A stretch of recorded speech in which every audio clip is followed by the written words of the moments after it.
Neviyên Şex Seyid bu yarakalên xwe ê Şex Seyidê Pîran ji devê kurê wî Şex Elî Rizayê nivîsandin. Du neviyên Şex Seyid pirtûkek bi navê bavê min Şex Seyid çapkirin. Neviyên Şex Seyid ji devê kalê xwe Şex Elî Riza ku behsa bûyer û hereketa Şex Seyid dike bê şîrove nivîsîn.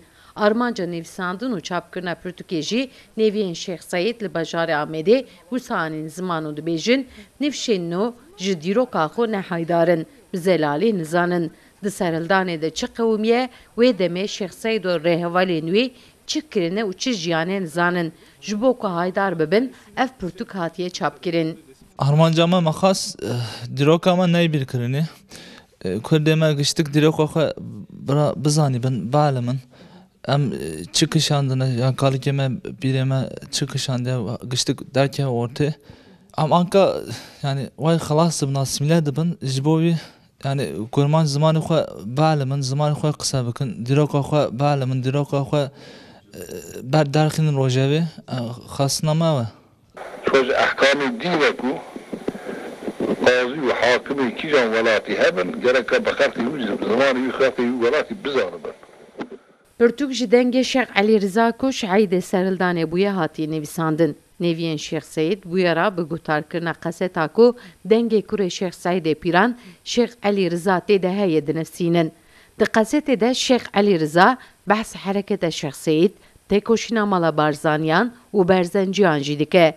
Du genç van diyalogan û axaftinan deşifre dikin û di pirtûkekê de kom kirin.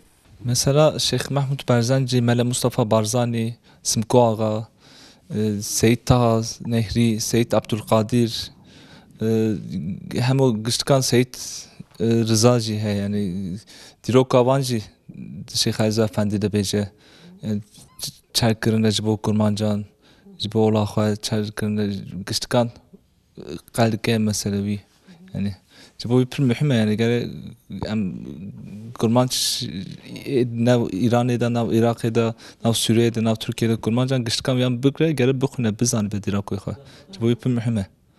Zamanı ahali rın nizanı ve teve aşina ne be? Pirtûk ji aliyê du birayên cevî we hatiye nivîsandin. Neviyên Şex Seyid dibêjin bi zanabûn hiç şîrove li ser axaftinan nekirine.